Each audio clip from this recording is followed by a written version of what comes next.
Are you leading in a way that is fit for purpose in today's world? Because things have changed and we need to change too. And here's what I mean. There's a lot going on, dislocations, economic, AI, geopolitical, the ecology, and all of this is causing people to feel fearful.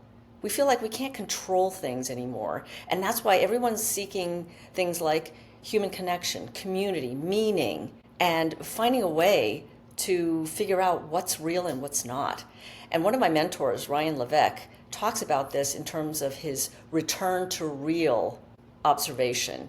And in his world, return to real can look like he has moved his whole family to a farm where they grow their own food. I mean, it doesn't get more real than that.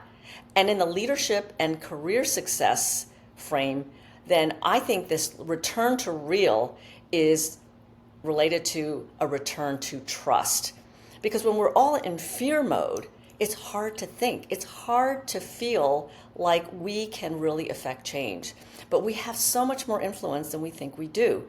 And that's why we need to move from the fear end of the continuum over to the trust side. And as a leader, it's so powerful to have these kinds of tools. And I want to share 4 aspects of the return to trust that I found to be very powerful. Number 1 is human connection. And what I mean by this is we've gotten so used to slacking somebody or SMSing, WhatsApp, sending an email that we forget that we're dealing with human beings who want to have some face-to-face time, not FaceTime, but face-to-face time and in-person time. And sometimes it's not possible because we're working in different geographies, but as close to that as possible that you can get is really powerful for you as a leader. So get up out from behind your screen and start interacting in a human way. Get to know each of your team members and your colleagues for that matter on a human basis, on a complete basis. No, it doesn't scale, but yes, it's going to have huge impact. The second piece of this is authenticity. And by authenticity, I mean bringing your full self.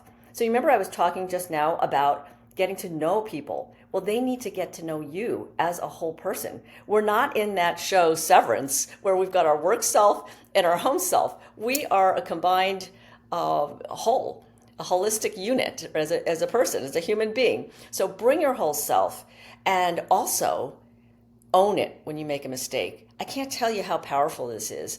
Recently, I had my own experience of this when I made a big mistake with a group of 35 people that I was working with on a multi-day basis. I felt terrible about it. And then the next day, I came up to the front and I said, I want to apologize to all of you. I explained why, I explained that I wasn't proud of my behavior the day before and that I was going to do my best to be better and to be my best self as much of the time as I could. And some of the audience members, I heard them say, wow, May really owned it. She didn't have to do that, but that was a great moment of leadership, a great example.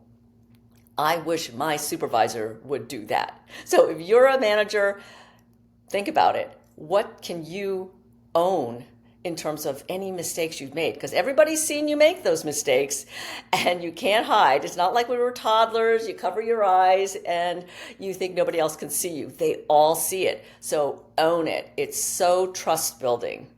The third piece is intentionality.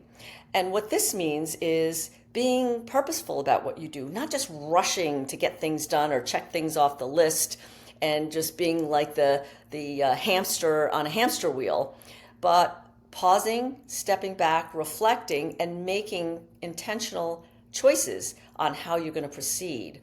It also means sharing the purpose, the meaning, the why behind what you and your team are doing. Why are you doing this work? What is the bigger impact? Because when people can see that bigger purpose, that's what engages your team at work. That is what gets people to rally around the mission. So share that mission. And if you don't yet know the mission, no problem. That's the first step. Figure out the mission.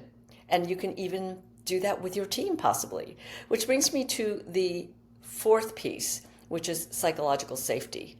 And it has never been more important to be able, as a leader, to create an environment of psychological safety as today.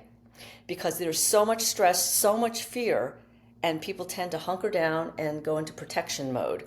When really you want people to open up so that they can co-create solutions, be creative, use their good judgment, speak up. So psychological safety means creating an environment where your team members and your colleagues feel like they can show up and speak up without fear of negative repercussions. So if you can create that space, you are going to be such a better leader than most other people around you.